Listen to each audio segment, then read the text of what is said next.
मोहन मुरली वाले उनको लाखों प्रणाम, लाखों प्रणाम।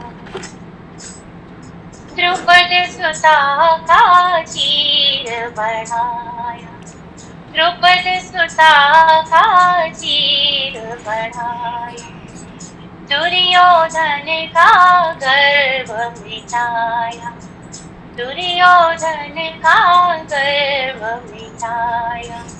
रथ को चलाने वाले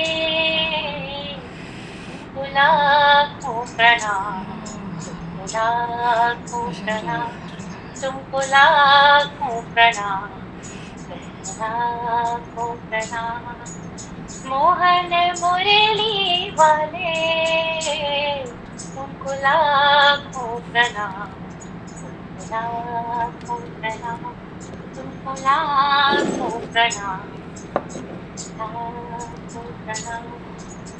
भक्त मंडल है दास तुम्हारा, दास तुम्हारा। भक्त मंडल है दास तुम्हारा, भव सागर से कर दो पार, भव सागर से कर दो पार।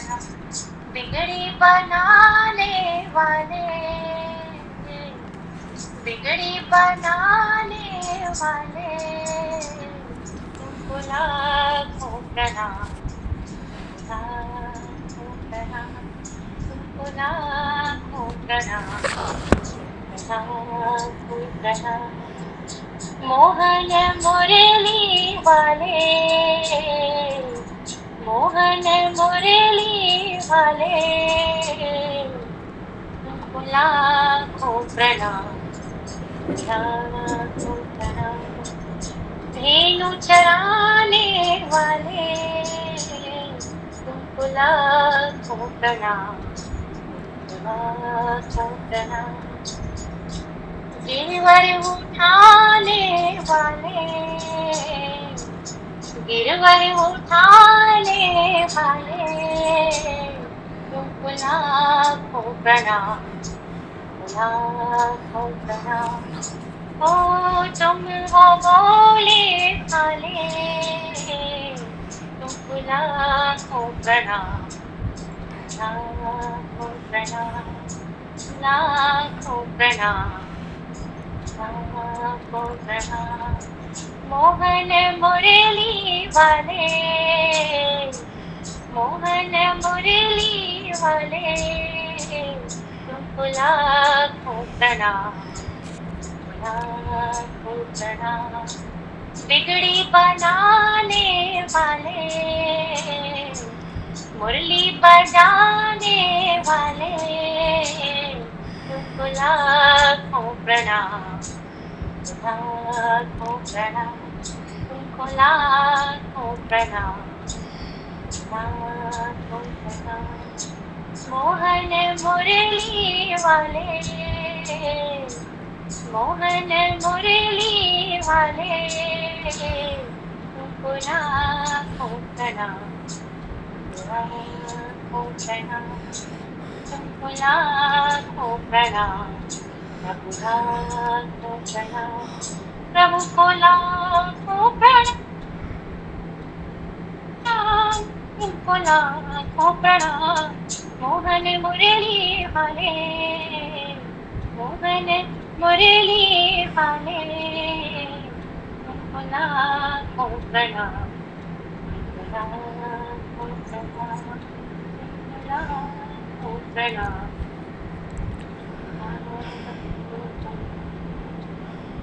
बोलिए श्री भक्त भगवान,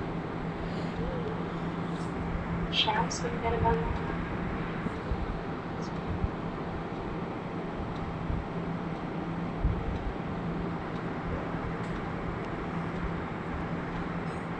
हरि शरणम।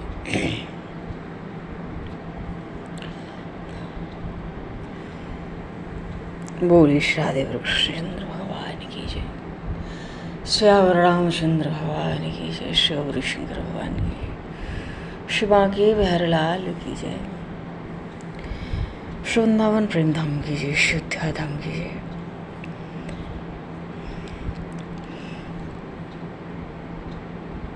सब संतन की जय, सब भक्तन की जय, समस्त वैष्णवन की जय, समस्त पूर्वाचार्य चरणन की जय, समस्त संप्रदाचार्यन की जय। श्री सद्गुरुदेव भगवान की जय। गंगा मैया की जय, जमुना मैया की जय, सरजू मैया की जय, गौ माता की जय, तुलसी माता की जय, पृथ्वी माता की जय, काशी महारानी की जय। जय जय श्री सीताराम, जय जय श्री राधेश्याम, नमः पार्वती पते, हर हर महादेव। अनंत कोटि ब्रह्मांड नायक, सर्वेश्वर, पूर्ण परात्पर ब्रह्म, असंख्य कल्याण गुणगणलय, भक्त वांशा कल्पतरु, शरणागत वत्सल, भक्त वत्सल, दीन बंधु दया सिंधु भगवान श्री राधा माधव की असीम कृपा करना से श्री हनुमान जी महाराज की परम पावन भावमयी सन्निधि में, महापुरुषों की भावमयी उपस्थिति में एवं आप सभी श्रद्धालु भक्त वैष्णवों की मंगल सन्निधि में मानव जीवन का सर्वोत्कृष्ट फल भगवत गुणगान, भगवत स्मरण का आनंद हम सभी भगवान श्री कृष्ण के दिव्य लीलाओं के माध्यम से प्राप्त करने जा रहे हैं। सर्वप्रथम आप सभी भक्तजनों के श्री चरणों में भगवत भाव से सादर वंदन, सादर नमन। आप सभी को यथायोगी जय श्री राम, जय श्री राधे, हरि शरणम, जय जय राम, जय जय श्री राधे, हरि शरणम। जय सिया राम, जय जय श्री राधे, हरि शरणम।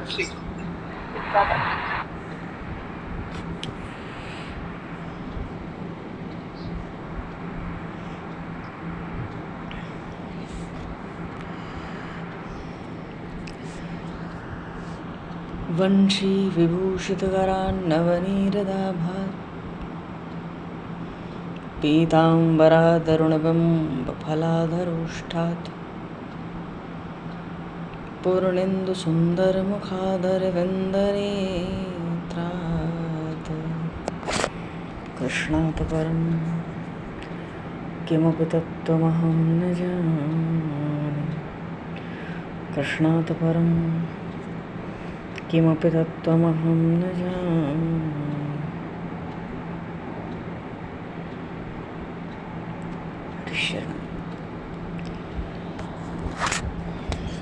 भगवान श्री कृष्ण के लीला क्रम में धर्मनंदन महाराज युधिष्ठिर का राजसूय यज्ञ संपन्न हुआ और भगवान श्री कृष्ण की पांडवों ने अग्र पूजा की सर्वसम्मति से। पर शिशुपाल, चेदेदार शिशुपाल जल उठा था और भगवान के भक्तों के प्रति भारी उसने अपराध किया। वो पांडव हो या भीष्म पितामह हो या आचार्य द्रोण हो, अन्य बहुत से उस सभा में थे। और भगवान ने जब उसके अपराधों की सीमा पार हुई, उसकी माँ को दिया हुआ वचन पूर्ण हुआ, भगवान ने उसके मस्तक को अपने चक्र से अलग कर दिया और उसकी ज्योति भगवान की प्रदक्षिणा करके भगवान के चरणों में समाहित हो गई। आकाश में बाजे बज उठे थे, देवताओं ने पुष्पों की वृष्टि की थी।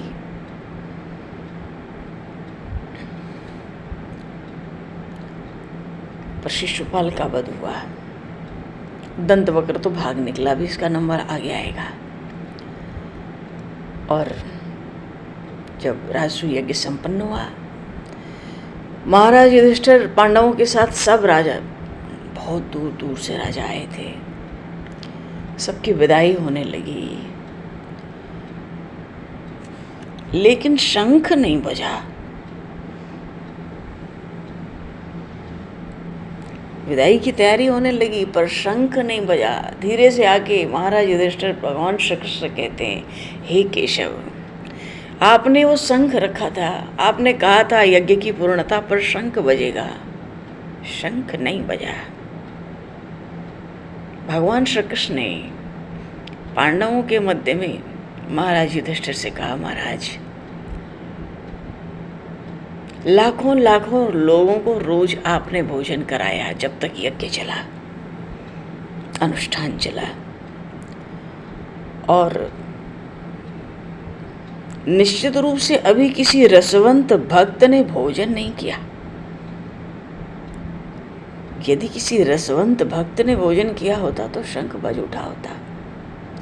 महान आश्चर्य हुआ युधिष्ठिर जी को, इतने महापुरुष संत भक्त आए और किसने भोजन नहीं किया। वैष्णवों का कितना समाज, भक्तों का कितना समाज, सब तो आए। पर भगवान श्री कृष्ण ने कहा कि नहीं, जैसा मैं समझता हूं वैसे किसी रसवंत भक्त ने भोजन नहीं किया, नहीं तो शंख बज उठा होता।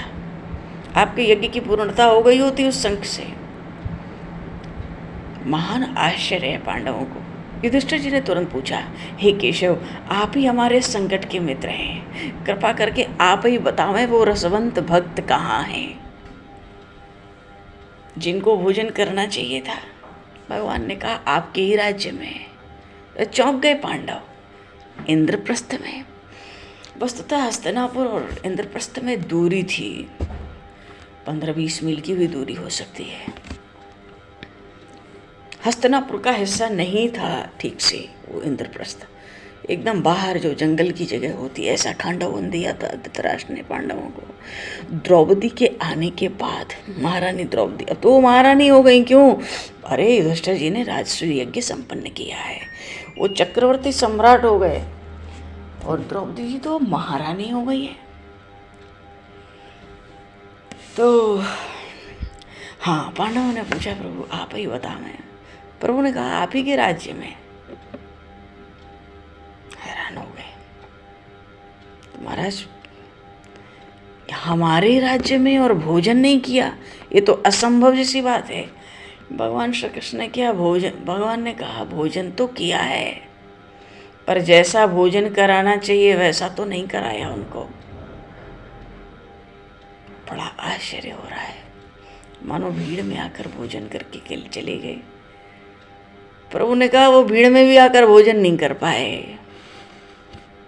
अब उनको विधिपूर्वक भोजन कराओ, जब तुम्हारा शंख बोलेगा तब यज्ञ की पूर्णता होगी। बड़ा आग्रह किया, अब तो महाराज हैं युधिष्ठिर, वैसे भी इंद्रप्रस्थ के तो राजा थे, अब तो चक्रवर्ती सम्राट हो गए। तो बोले, महाराज आप पता बतावें, हम उनको विधिपूर्वक बुला के भोजन करावें जिससे हमारे यज्ञ की पूर्णता हो। और फिर इतने रसवंत भक्त हैं और हमें पता भी नहीं हमारे राज्य में वो कौन है, क्या नाम है उनका, हम तो अवश्य जानते होंगे। भगवान ने कहा, हाँ आप सब जानते। कौन है? बोले वही हैं जो घूरे के पड़े जूठे पत्तलों को चाट के ही भोजन संपन्न कर लेते हैं, क्योंकि आपके राजमहल के आसपास की जगह में झाड़ू तो वही लगाते हैं, स्वच्छता वही रखते हैं। नेत्र फटे के फटे रह गए सबके। ऐसे रसवंत भक्त पत्तल चाट के भोजन कर रहे थे। बोले रोज करते हैं, आपका राजसूय यज्ञ नहीं होता तो भी करते हैं, उनका काम ही है।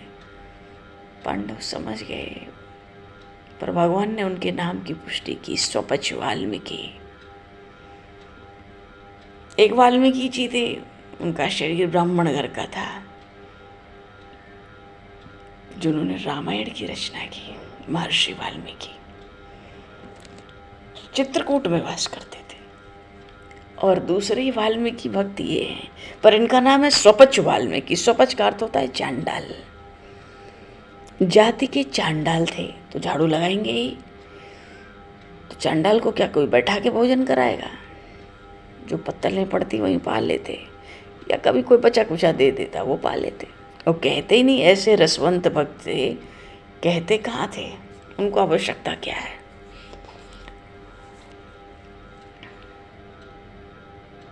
तो भगवान ने आदेश दिया अर्जुन जी को और भीमसेन को, सुबह सुबह कल पहुंच जाना।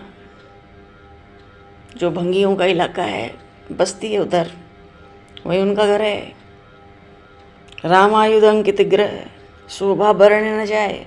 जैसे हनुमान जी महाराज गए थे लंका तो विभीषण जी के घर का सौंदर्य शोभा विलक्षण थी राक्षसों के बीच में भी, ऐसे ही भगवान ने कहा बोले कैसे पहचानेंगे उनकी कौन सी कुटिया है चांडालों के बीच में। और चांडालों की बस्ती में क्या राजा लोग कभी गए होंगे, संभव ही नहीं। तो बोले बस वही शोभा बरने न जाए, सब घरों के बीच में एक झोपड़ी ऐसी होगी, तुम अपने आप समझ जाओगे। हाँ देखो वो अपने आप को बहुत छपाएंगे, पर तुम लोग सावधान रहना, बड़े आदर सम्मान से ले आना। और फिर यहाँ पे प्रसाद उनका भोजन होगा, तब कल शंख बजेगा।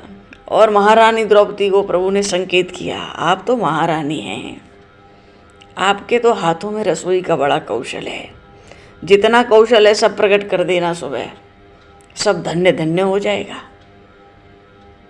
तो रात भर रसोई बनाई महारानी द्रौपदी ने, कितने व्यंजन कितने पकवान।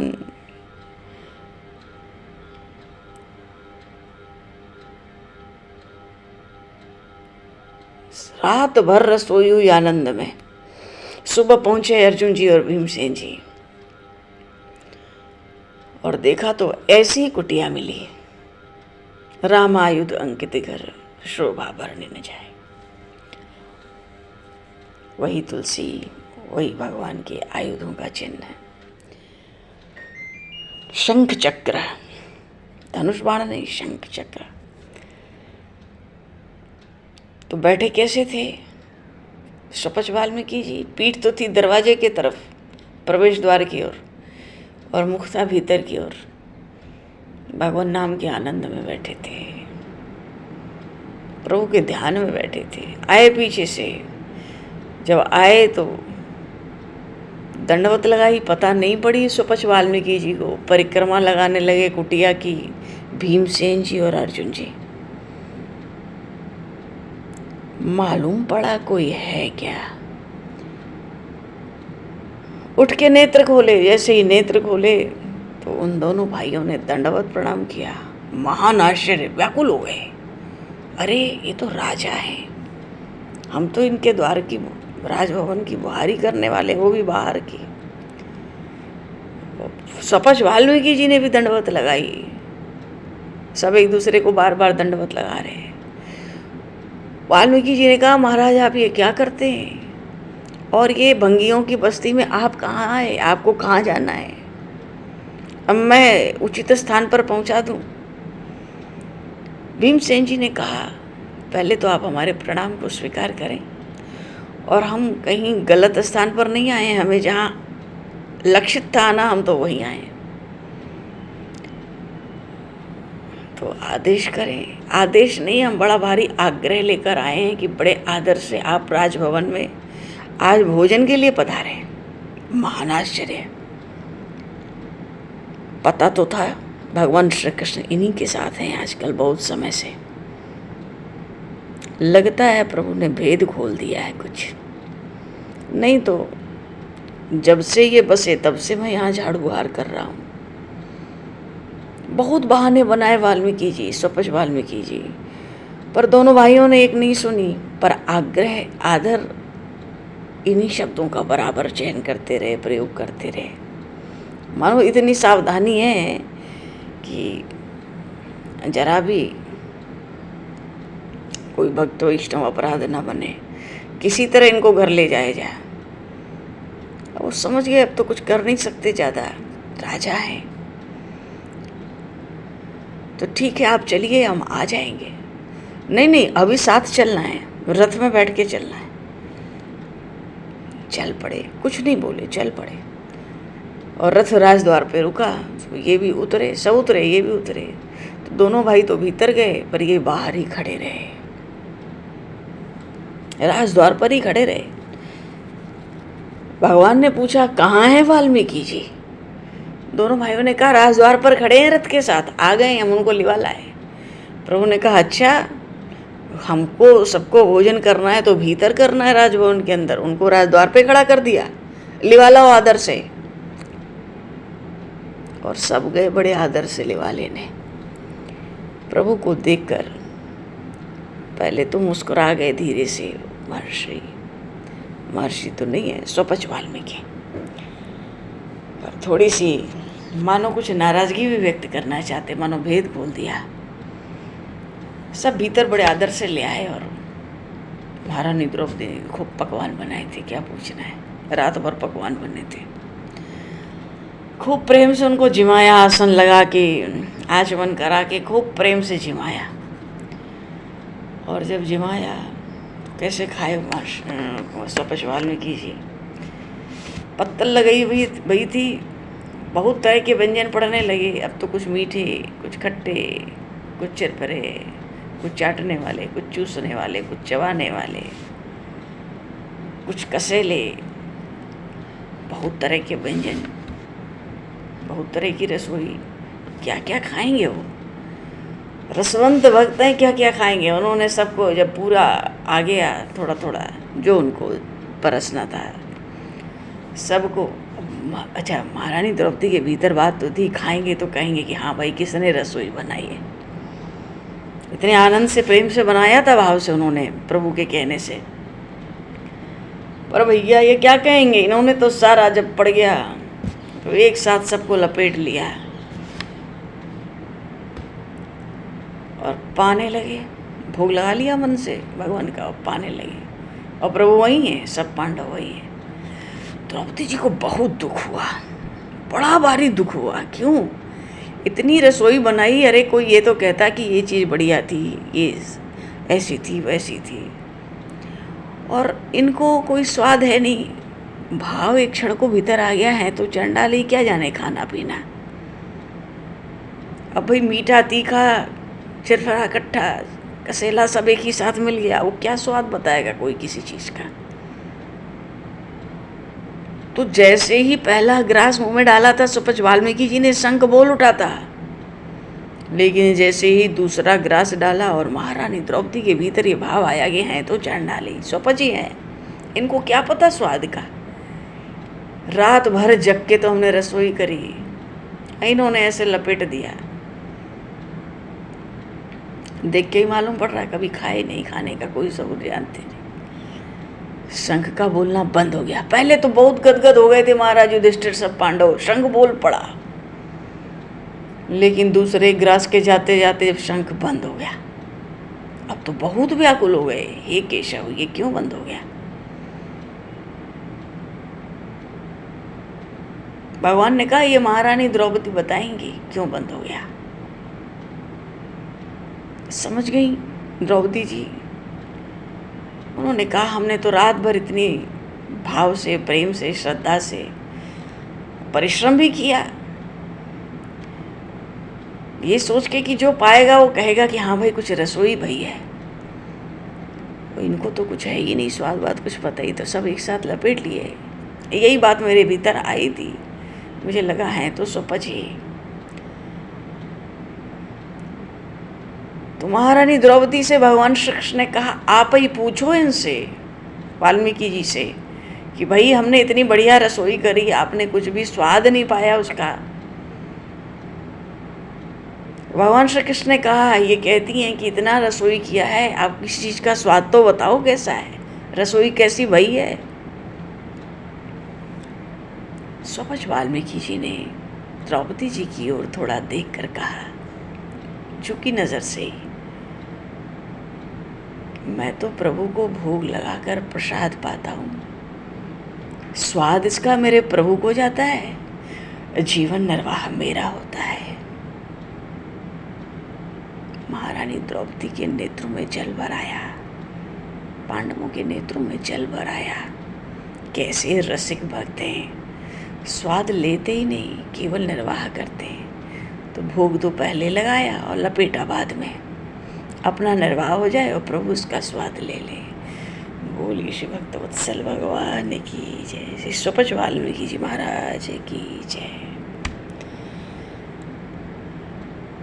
तो जब सब भाव से परिपूर्ण हो गए और फिर उनका तो ग्रास चल पड़ा स्वपच वाल्मीकि जी का, शंख फिर बोला और फिर बोलता ही गया, बोलता ही गया, बोलता ही गया। सिद्ध हो गया, भगवान ने जो राजसूय यज्ञ करवाया था धर्मनंदन युधिष्ठिर जी से वो पूर्णतः पूर्ण हुआ। और जब पूर्ण हुआ, अच्छा बड़े आदर से दान मान भेंट सत्कार देकर फिर उसी रथ पर बिठा के उनको उनके स्थान पर छोड़ा गया, पहुंचाया गया। भीमसेन और अर्जुन पहुंचा के भी आए। और इधर तो राजाओं की विदाई चली रही थी, बहुत महीनों से डेरा पड़ा था, लोग आए थे और सबको सेवा मिली थी। दुर्योधन को भी तो जाना था ना हस्तिनापुर, बड़ी तेजी में चल रहा था। इंद्रप्रस्थ में सभा बनाई थी मैदानों ने, और सभा कैसी बड़ी विलक्षण, जहाँ जल होता तो थल मालूम पड़ता, धरती मालूम पड़ती पक्का मजबूत, और जहाँ फर्श होती तो जल मालूम पड़ता। मैदानों ने ऐसी सभा बनाई थी, कहीं दीवार होती तो लगता कि फाटक लगा है, और कहीं फाटक होता तो दीवार दिखती। दुर्योधन भी विदाई के समय जल्दी जल्दी सबका आदर सत्कार हुआ, सम्मान हुआ, बड़े प्रेम से सबको विदाई मिली, सब प्रसन्न थे, लौट रहे थे। दुर्योधन भी बड़ी जल्दी में चल रहा था। सब सभा में, बहुत विशाल सभा थी, वहाँ सब बैठे थे महाराज युधिष्ठिर अपने सिंहासन पे। तो वहाँ महाराज युधिष्ठिर ने बहुत से सेवक लगा रखे थे सबको समझाने के लिए, भाई ये किसी के संग कोई ऐसी बात न हो कि किसी का उपहास हो जाए, तो तुम लोग बताना कहाँ दीवार है और कहाँ दरवाज़ा है और कहाँ पानी है तो कहाँ फर्श है, ये सबको समझाना, किसी को भ्रम नहीं होना चाहिए। दुर्योधन बड़ी जल्दी में था विदाई के समय, और प्रसन्न भी था, सेवा मिली थी ना, उसके मन लायक उसको सेवा मिली थी। पूरा राजकोष इसको मिल गया था, धन देख के ऐसे ही प्रसन्न हो जाता था। रासु यज्ञ का राजकोष पूरा इसके पास था, कोषाध्यक्ष था। कर्ण दानवीर है तो दान करने का काम करते थे, सबको सेवा मिली थी। तो दुर्योधन बड़ी तेजी में चल रहा था, तो सेवकों ने कहा कि युवराज आगे जल है, आप उधर से जाएं। दुर्योधन को क्रोध आ गया, भीतर से ये पांडव मुझसे तो बैर करते ही हैं, इनके जो सेवक हैं ये भी मुझे चिढ़ा रहे हैं, मुझे युवराज भी कहते हैं और दिखा रहे हैं कि मुझे पता नहीं, ये छोटी मोटी सभा का नहीं माना। जल तो था ही, गिर गया फिसल के जोर से, सारी सभा एक साथ हंस उठी जोर से। युधिष्ठिर जी ने सबको फटकार लगाई, मेरा भाई गिर गया, तुम लोग हंसते हो, चुप हो जाओ सब। भीमसेन जोर जोर से हंस रहे थे, क्योंकि आपस का बैर तो बड़ा पुराना था, बचपन से ही था। भीमसेन हंस रहे थे, तो जब फटकार लगी युधिष्ठिर जी की तो सब चुप हो गए। भगवान श्री कृष्ण ने भीमसेन जी को धीरे से जाके उनके बगल में कहा, तुम तो हंसो, जो होगा देखा जाएगा। और इतना कह के मुस्कुरा के महारानी द्रौपदी और प्रभु ने देखा, वो पास में ही थी बिल्कुल भीमसेन के। तो उन्होंने थोड़ा धीरे से कहा, आखिर अंधे का ही तो है। भीमसेन ने जोर से इस बात को कह दिया, हाँ वही धृतराष्ट्र का। युधिष्ठिर जी ने फटकार लगाई भीमसेन को। देखो सब लीला करने वाले भगवान हैं। महारानी द्रौपदी किसी को ये कहें कि भाई अंधे का है, ये संभव नहीं है। वो कोई कन्या, कोई सामान्य स्त्री नहीं है, वो देव कन्या है, अग्निकुंड से प्रकट हुई है। पर भगवान की लीला तो भगवान ही जाने। सिखाए तो पहले बोल के सिखाए भीमसेन को, तुम तो हंसो, जो होगा देखा जाएगा। भगवान को तो भूमिका बांधनी रहती है। पांडवों के साथ जन्म से ही अत्याचार अन्याय हो रहा है बड़ा भारी। अब प्रभु आ ही गए हैं, तो प्रभु सोचते हैं भाई भक्तों को भी सुखी करो, इनको भी ठीक से न्याय मिले। इनको तो जो मिला है उसी में संतुष्ट हैं, पर फिर भी न्याय तो नहीं किया धृतराष्ट्र ने इनके साथ, इनको पितृहीन जानकर। राज्य तो महाराज पांडु का ही था, तरीके से तो हस्तिनापुर युधिष्ठिर को ही प्राप्त होना चाहिए था। अवस्था में भी दुर्योधन से बड़े हैं युधिष्ठिर, और महाराज पांडु के पुत्र हैं। चढ़ा दिया था भगवान ने भीमसेन को। द्रौपदी जी को भी देख लिया मुस्कुरा के, उन्होंने भी धीरे से कह दिया कि रंधे का तो है। उन्होंने जोर से कह दिया भीमसेन ने, हाँ वही धृतराष्ट्र का। बोलिए श्री भक्तवत्सल भगवान। युधिष्ठिर जी ने फिर फटकार लगाई, चुप करो सब। आगे गया दुर्योधन, सोचा जल है, लेकिन वहाँ फर्श थी, बनी हुई, गढ़ी हुई, ढाली हुई, बढ़िया। तो अभी संकेत ऐसा कुछ नहीं किया, क्योंकि अभी तो सारी सभा उस पर हंसी थी। दुर्योधन सोचा फर्श बनी है, अब वहाँ जलता है। आराम से जा रहा था, फिर गिरा फिसल के, पर थोड़ा गिरा। इस बार ज़्यादा कोई नहीं हंसा उसके ऊपर। आगे गया, 4 बार भ्रम हुआ उसको उस सभा में। आगे गया तो फाटक था, उसको दीवार दिखी।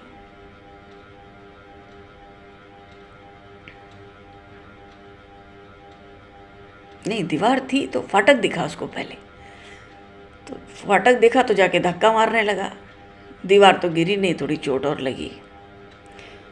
फिर कुछ लोग हंस गए। कभी फाटक को दीवार समझता, कभी दीवार को दरवाजा समझता। तो अपमानित तो हुआ, लोग तो सब थे, सब हंसते थे, कभी ज़्यादा कभी कम। जब से महाराज युधिष्ठिर ने फटकार लगाई, धीरे धीरे हंसते, पर पता तो पड़ती ही ना, दुर्योधन को पता पड़ती। बहुत गुस्से में तिल मिलाया, पहुंचा हस्तिनापुर। जाके उसने अनशन कर लिया, मैं खाऊंगा न पीऊंगा, मरूंगा। कई दिन बीत गए, अन्न जल कुछ नहीं लिया उसने, कुछ नहीं लिया। तो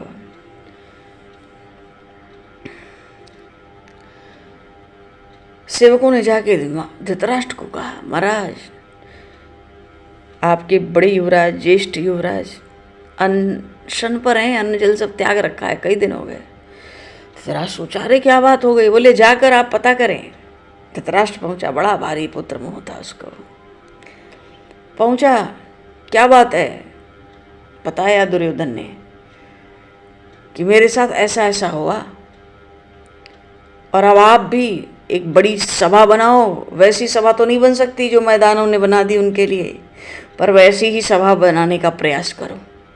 बड़ी भारी सभा बनाओ और सब देश विदेश से सब नरेशों को बुलाओ, और युधिष्ठिर को भी बुलाओ। और मेरे जो मामा हैं शकुनी, जुआ खेलने में बड़े सिद्ध हैं, जो कहते हैं वही होता है। मैं युधिष्ठिर के संग जुआ खेलूंगा, मैं पांडवों को आजीवन के लिए अपना दास बना लूंगा, फिर जन्म भर देखूंगा कैसे अपना बदला पूरा करना है मुझे। जन्म भर उनको दास बना के रखूंगा और जन्म भर प्रतिशोध लूंगा। ऐसे ही उनके जीवन का अंत हो जाएगा। मैं आज्ञा मांगू तो मुझे अनुमति देना जुआ खेलने की। तो दुर्योधन ने भी एक बार में ये बात नहीं कही। जब धृतराष्ट्र ने पूछा कि भाई तुम अंजल नहीं खाते हो, बात तो सुन लिए कि तुमको कुछ अपमान लगा और ऐसी ऐसी बात हुई, मुझे अंधे का कहा, भीमसेन ने मुझे धृतराष्ट्र का कहा, सभा में सब मुझ पर हंसे, मैं तो मरूंगा। क्यों? अरे शत्रु से तिरस्कृत होकर जीने से अच्छा तो मर जाना अच्छा है। हठ पकड़ लिया। धृतराष्ट्र ने पुत्र मोह में कहा, जीने का कोई उपाय है? दुर्योधन बोला, हाँ उपाय है। क्या उपाय है?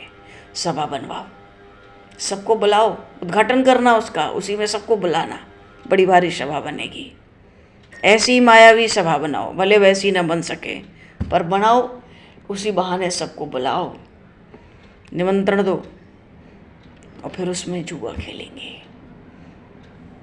मेरे मामा को बड़ी सिद्धि है इसमें, वो जो कहते हैं, जैसे कहते हैं वैसे ही होता है। फिर मैं इनको आजीवन दास बनाकर इनसे प्रतिशोध लेता रहूंगा।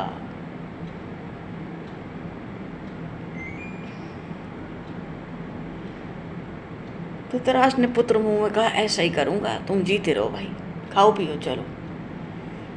सभा बननी शुरू हो गई। 1 वर्ष लगा था उस सभा को बनने में, हस्तिनापुर के राजभवन में। फिर उसका उद्घाटन हुआ, सबको बुलाया गया। महाराज युधिष्ठिर जब आए थे ना, तो अपनी चतुरंगिणी सेना लेकर आए थे। अब एक ही स्थान में रहते होते तो सेना लेके क्यों आते? चक्रवर्ती सम्राट हैं, इससे पता चलता है कुछ नहीं तो भी 15-20 मील की दूरी हस्तिनापुर और इंद्रप्रस्थ में जरूर होगी। और सब पांडव भी आए, महारानी द्रौपदी भी आई थी। भगवान तो अवसर देख ही रहे हैं। प्रभु को पता रहता है कौन सुधरेगा और कितने अंश में सुधरेगा, कौन नहीं सुधरेगा। किसको दंडित करने का कब समय आता है। चलो जी, बोलिए श्री भक्तवत्सल भगवान की जय।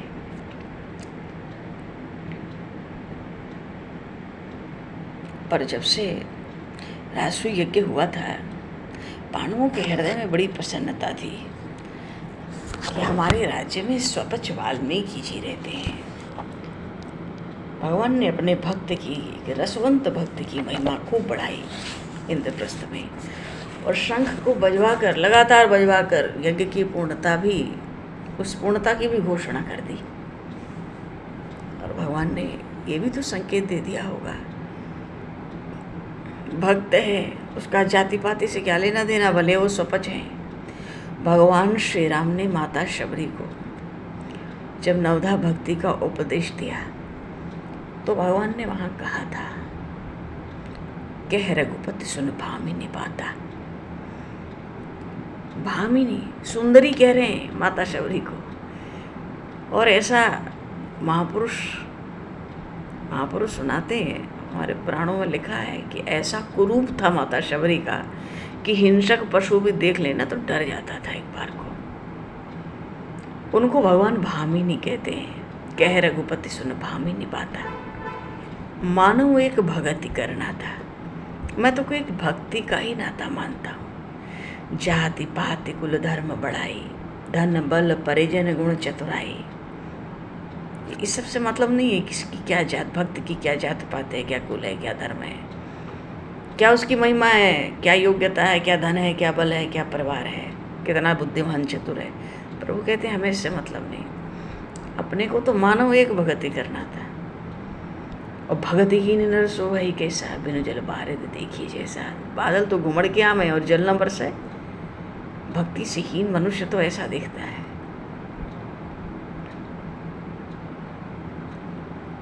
इसलिए भगवान ने वही कहा कि नवधा भक्ति कहूँ तुम पाए, सावधान सुनो धर्म न माए।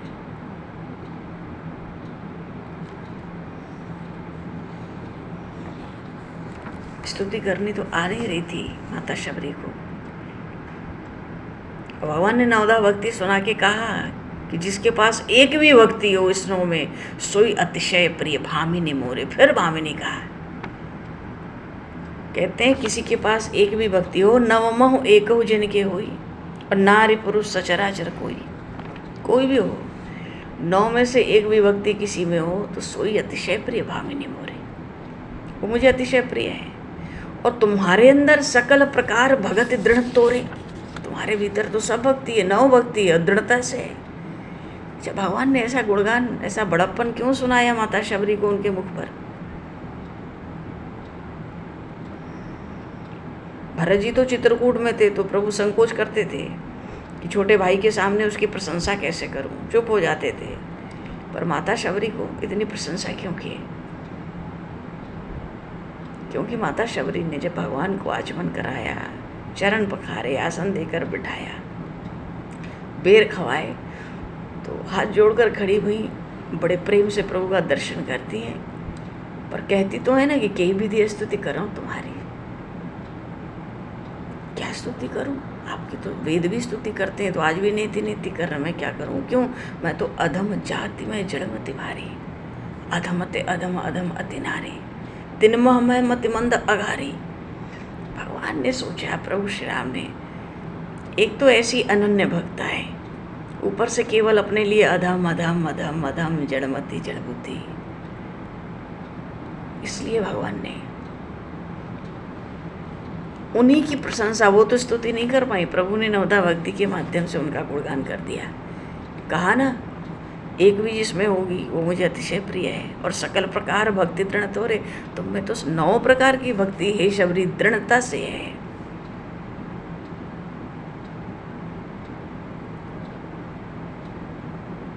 दुर्लभ गति, योगियों को भी दुर्लभ न हो तो सुलभ न हो, ऐसी दुर्लभ गति भगवान ने माता शबरी को दी। और ये कहकर दी कि उनको संकोच न हुए, मम दर्शन फल परम अनुपा, जीव पावन निज सहज स्वरूपा। और सब करके भगवान की मायापति है ना, जनक सुता के सुत भामिनी। फिर भामिनी का वो विदेहराज जनक तनया श्री जानकी की कुछ खबर हो तो हमें बताओ। जनक सुता कई सुध भामिनी, कुछ समाचार है, कुछ खबर है। अब माता शबरी से ये प्रश्न करने का क्या अर्थ था? बुद्धि में बात नहीं आती ना। कहाँ तो वो अपने को अधम जड़मती हो क्या क्या कहती है। और कहते हैं कि जनक सुता के सुध भामिनी, जान कहू करिबर गामनी। और तुम्हारी चाल तो अरे प्रभु की लीला प्रभु ही जाने। एक एक चीज का, केवल भामिनी नहीं कह रहे हैं बारंबार, एक एक चीज का वर्णन कर रहे हैं। जैसे मिथिला में उन नारियों का गुणगान किया गोस्वामी जी ने, अवधपुरी में होता था। ऐसे ऐसे विशेषण प्रसंग। जान कहू करिबर गामिनी। अब बताओ, बूढ़ी हो गई माता सबरी, उनको कौन करिबर गामिनी कहे? कुब्जा मिली भगवान श्री कृष्ण को, भगवान ने कहा ये भी बड़ी सुंदरी है। पैर पे पैर रख के झटका दे दिया, सीधी है गई कुब्जा। अच्छा, एक तो माता शबरी से पूछ रहे हैं कि बताओ विदेहराज भूमिजा कन्या की कोई खबर हो तो। इनको खबर नहीं है, माता शबरी बताएंगे खबर। लीला ही है मायापति की। माता शबरी ने बताया तो कि पंपा सरेजा रघुराई, तब हुई है सुग्रीव बताई। वो कहेंगे, इतना तो कह दिया कि पंपा सरोवर जाओ, वहाँ सुग्रीव जी से मित्रता होगी। इतनी बात तो कही माता शबरी ने, पर ये कह दिया कि सो सब कहीं देव रघुवीरा। वो सुग्रीव जी आपको सब बताएंगे जनक सुता के बारे में। और जानत हूँ पूछो मत धीरा, सब जानते हो, हमसे पूछ रहे हो।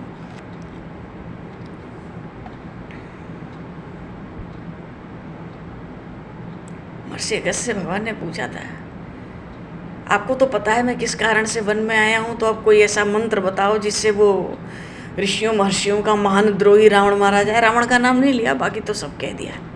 महर्षि अगस्त्य, आपको तो पता ही है मैं किस लिए आया हूँ, तुम जानो के कारण आया हूँ, इसलिए मैं आपको विस्तार करके नहीं सुना रहा हूँ। आप बता मैं कि कैसे मरेगा।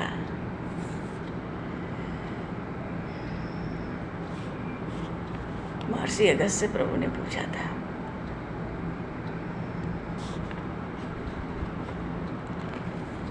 वहां पर भी महर्षि अगस्त्य पहले मुस्कुरा गए थे। भगवान ने कहा ना, अब सोई मंत्र देहु प्रभु मोही, जे प्रकार मारो मुनिद्रोही। मुनिद्रोही माने रावण, नाम नहीं लिया। और तुम जानो यही कारण आया हूँ, आपको मालूम है वन में क्यों आया हूँ, तो उपाय बताओ। अब तो यहाँ तक आ गए, अब रावण को मरना चाहिए। वहाँ महर्षि अगस्त्य भी मुस्कुरा गए थे और कहे थे, पूछो नाथ मोहि का जानी, मुझे क्या समझ के मुझसे पूछ रहे हो? तुम्हारे भजन प्रभाव आघारी, जानहु महिमा कछुक तुम्हारा।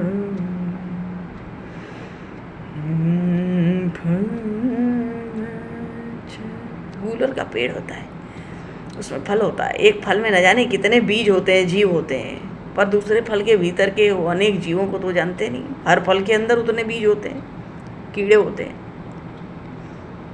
महर्षि अगस्त्य ने यही उदाहरण दिया कि वो गूलर के पेड़ की तरह ही आपकी माया है। जितने फल लगते हैं, इतने फल लगे होते हैं गूलर के पेड़ पे कि उसकी डालों में भी पूरे चिपके रहते हैं हर जगह। तो बोले ऐसे ही तो ब्रह्मांड ने जैसे फल हैं गूलर के पेड़ के, आप ऐसे ब्रह्मांड रचते हो संकल्प से। और जगत के जो ब्रह्मांड के चर अचर जीव हैं वो वही तो कीड़े की तरह हैं। एक ब्रह्मांड में जो रहता है वो दूसरे ब्रह्मांड के बारे में कुछ नहीं जानता है। और जो काल ऐसे ब्रह्मांडों को खा जाता है समय पाकर, ते फल बच्चक कठिन कराला, वो काल भी तो भय डरत सदा सो काला, और ते तुम सकल लोकपति साईं। ऐसे तो आप त्रिभुवनपति मायापति अखिल ब्रह्मांड के नायक, पूछे हो मोहि मनुष्य के नाई, एक साधारण मनुष्य की तरह मुझसे पूछते हो। तो इसीलिए पूछते हो कि संतत दासन देव बढ़ाई। आप अपने भक्तों को दासों को सदा ही बढ़ाई देते हो, इसीलिए पूछते हो। ऐसे ही माता शबरी से पूछा था, तो बात तो कहाँ की कहाँ चली गई। प्रसंग ये था कि भगवान राम ने माता शबरी से कहा था कि जाति पाति कुल धर्म बढ़ाए। मैं तो भक्ति को मानता हूँ, भक्ति मानो एक भगत ही करना था। जाति पात कुल धर्म धन बल परिजन इससे कोई मतलब नहीं है, इससे कोई मतलब नहीं है।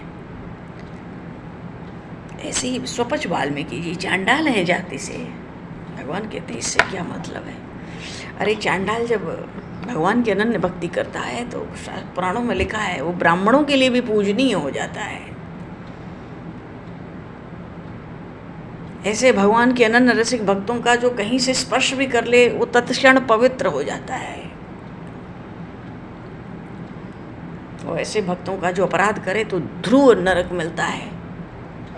मानो कितने काल के लिए नरक होता है, पाप होता है, इसकी गणना ही नहीं हो सकती। भगवान की तो भक्ति की महिमा है। पांडवों को विश्वास नहीं होता था, एक तो स्वपच और ऐसे रसवंत भक्त, इनके प्रसाद पाने से ही हमारे यज्ञ की पूर्णता भई। अच्छा जी, बोलिए श्री भक्तवत्सल भगवान की, भगवान श्री कृष्णचंद्र महाराज की जय, श्यावर रामचंद्र भगवान की जय, श्री गौरी शंकर भगवान की शरण जी महाराज, सब संतन की जय, सब भक्तन की जय, सतगुरु भगवान की जय। और आगे का प्रसंग भी भगवान की लीलाओं से परिपूर्ण, बहुत ही संक्षेप में स्पर्श करते चलना ही। अब समय को दृष्टिगत करते हुए भगवान वाणी को विराम।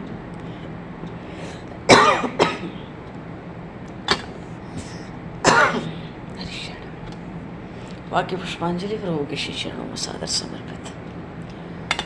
आप सभी को भी यथा योग्य जय श्री राम, जय जय श्री राम, जय श्री राम, जय श्री राम।